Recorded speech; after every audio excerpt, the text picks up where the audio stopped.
Let me share with you a case study that is endemic. It actually demonstrates how endemic this problem of arbitrariness in pricing is.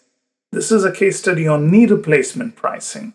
And I'm going to talk to you about a hospital system called the Gundersen healthcare system in Wisconsin. I picked up this case study only to show you that this is pretty much what happens across hospitals, across regions, where hospitals price at a level they think they can get away with. And most of the time, this pricing has nothing to do with their actual costs. And they just keep bumping prices up every year, accounting for inflation.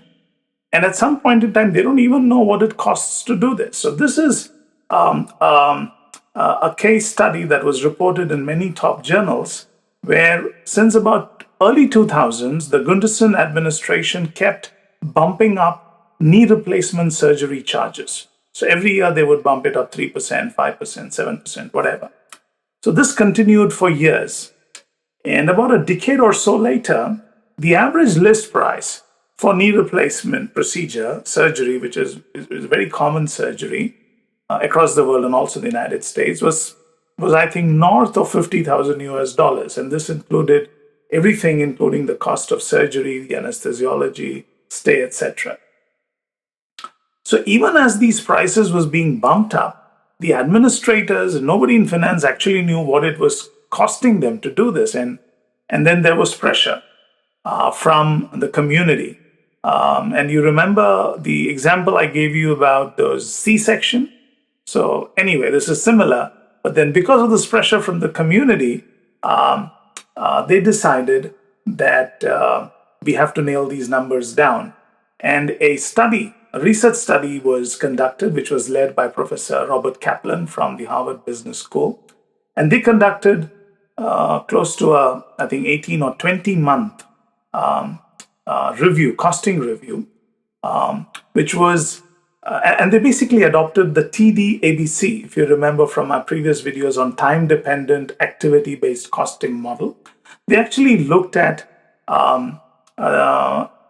every doctor and nurse in that value chain. So they had an expert who was training the doctors and nurses, recording every minute of activity, instruments, resources, medicines used to develop what was the actual cost. Even the hospital administrators were curious. The hospital looked at the nurses, they looked at the time that the patient was being wheeled around in VCR carts, the time in the post-surgery beds. They looked at, the cost of the bone cement. Some of that was probably not necessary. They looked at the delays in dispatching physical therapists. Anyway, they accounted for all of this, all of the inefficiencies and the delays, which was part of the entire treatment procedure. And including all of this, you know what the actual cost they came up with? $10,550. That's it. And the hospital's been bumping the price up to north of $50,000. So it was 5x between what was the cost to the hospital, which they did not know, and what they were pricing. And this is standard procedure, right? Knee replacement is a standard procedure. It shouldn't change hospital to hospital. You just carve out the old knee and, you stick in a new joint. You can't have a massive difference like we saw in C-section, but it exists. And guess what? Hospital pricing has nothing to do with hospital costing. And this just goes to show that there must be pressure that we must apply on hospital systems to get their act together on pricing. And this cannot happen unless sophisticated, time-dependent, and activity-based costing mechanisms are deployed and hospitals are serious about actually trying to get a hold of their costs. Here's some additional anecdotal data that gives you a sense of the general ratio of the markups to the cost ratio.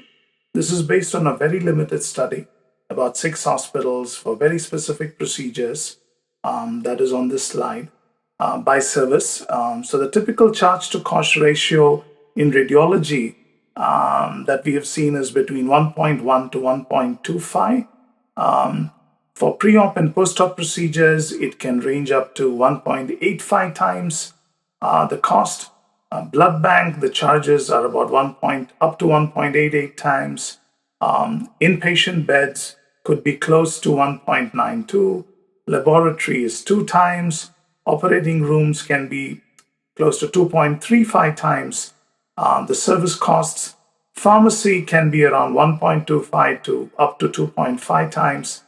ICU 2.35 to 2.65 times, and anesthesia between 2.35 and 3.25 times.